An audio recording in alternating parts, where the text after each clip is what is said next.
важливо закінчити війну. Я хочу, щоб президент Сполучених Штатів Америки це бачив, щоб американці це бачили. I hope it's not going to be necessary. Sure, we can Russia. We can do that with Russia.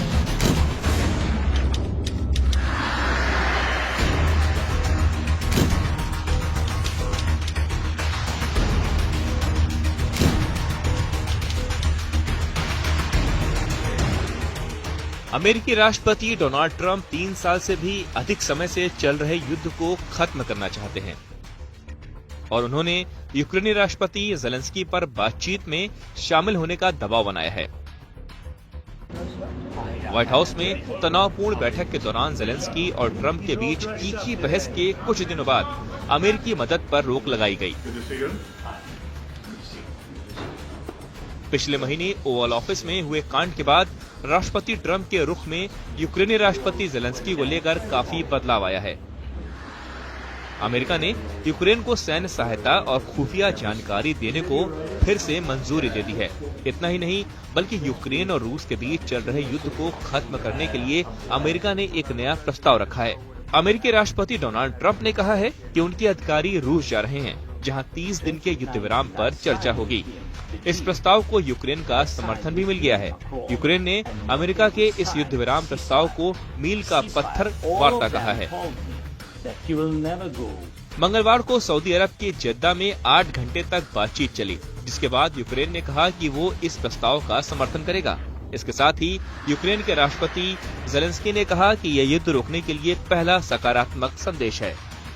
Я налаштований дуже серйозно. Для мене це важливо закінчити війну. Я хочу, щоб президент Сполучених Штатів Америки це бачив, щоб американці це бачили і відчували, і щоб Європа, всі були в Союзі, саме в Союзі з тим, що треба зробити все, щоб примусити Росію до закінчення цієї війни. А ми готові до формату тиші на 30 днів, так, у тому форматі, який нам запропонувала американська сторона. Але все ж таки про гарантії безпеки ми будемо говорити більш детально. Якщо буде тиша на 30 днів, то ці 30 днів виділяються саме для того, щоб покласти на папір. У нас є наші пропозиції, але покласти на папір погоджені кроки з нашими союзниками, погоджені кроки і формати тих чи інших гарантій безпеки, які будуть у Україні після закінчення цієї війни. अमेरिकी विदेश मंत्री Marco Rubio ने कहा है कि अब ये प्रस्ताव रूस के सामने रखा जाएगा और फैसला मॉस्को को करना है। मार्को रूबियो ने कहा कि अब गेंद मॉस्को के पाले में है।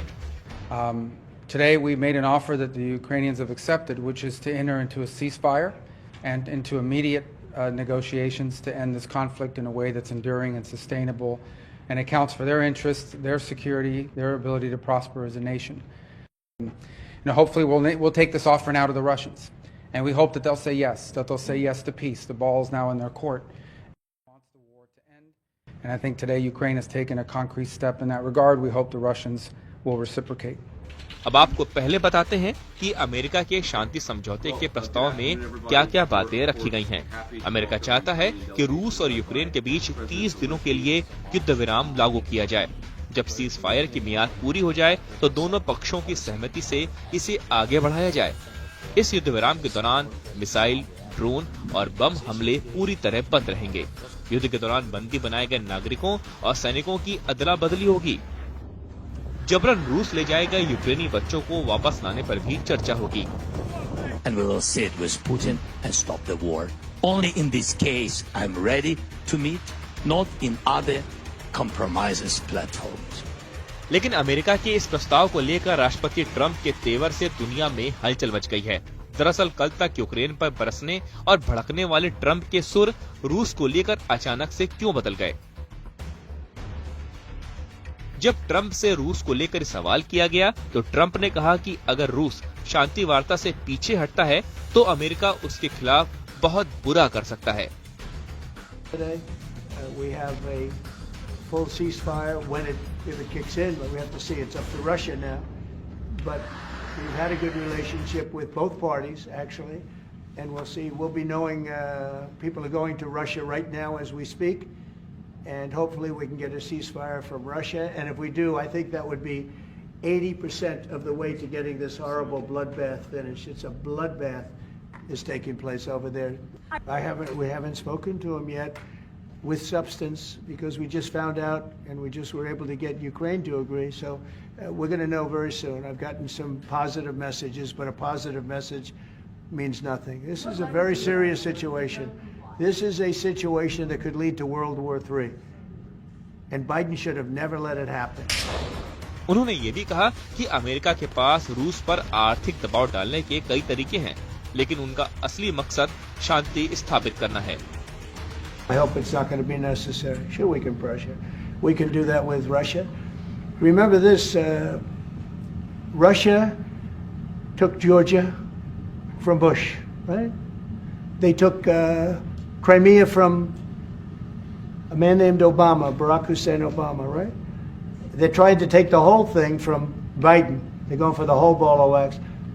Who is the only one that never took anything from? Trump. America चाहता है कि रूस पहले हमले बंद करे।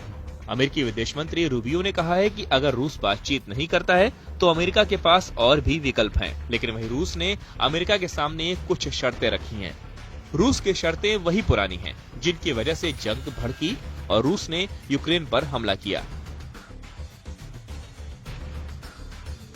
रूस चाहता है कि यूक्रेन को नाटो का सदस्य नहीं बनाया जाए, यूक्रेन में किसी भी विदेशी सैनिक की तैनाती न हो, क्रीमिया और यूक्रेन के 4 अन्य प्रांतों पर रूस का कब्जा स्वीकार किया जाए, नाटो का विस्तार रोका जाए।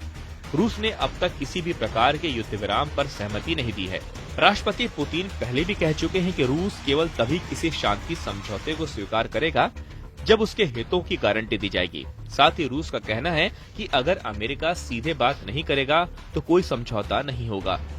अब ये बड़ा सवाल है कि क्या अमेरिका रूस और यूक्रेन के बीच शांति समझौता करा पाएगा। दरअसल रूस का रुख साफ है, उसका मकसद सिर्फ युद्ध रोकना नहीं बल्कि क्षेत्र में अपनी स्थिति मजबूत करना भी है। वहीं अमेरिका के अंदर भी उस मुद्दे पर अलग अलग राय है। कुछ लोग मानते हैं कि 2022 की वार्ता फिर से शुरू की जानी चाहिए, जबकि कुछ लोग नई शर्तों पर बातचीत करना चाहते हैं। बहरहाल अब अमेरिकी अधिकारी शांति प्रस्ताव को लेकर रूस जा रहे हैं, जहां 30 दिनों के सीजफायर पर चर्चा होगी। इस प्रस्ताव को यूक्रेन का समर्थन प्राप्त है और उम्मीद की जा रही है कि ये युद्ध को समाप्त करने की दिशा में एक महत्वपूर्ण कदम होगा। ऐसे में बातचीत से पहले ट्रंप की रूस को कड़े शब्दों में चेतावनी क्या असर डालती है, ये देखने वाली बात होगी। अब सवाल ये है कि क्या ये वार्ता सच में युद्ध खत्म कर पाएगी या ये भी सिर्फ एक राजनीतिक खेल बनकर रह जाएगी। अमेरिका और रूस के बीच इस शांति वार्ता को लेकर पूरी दुनिया की नजरें टिकी हुई हैं।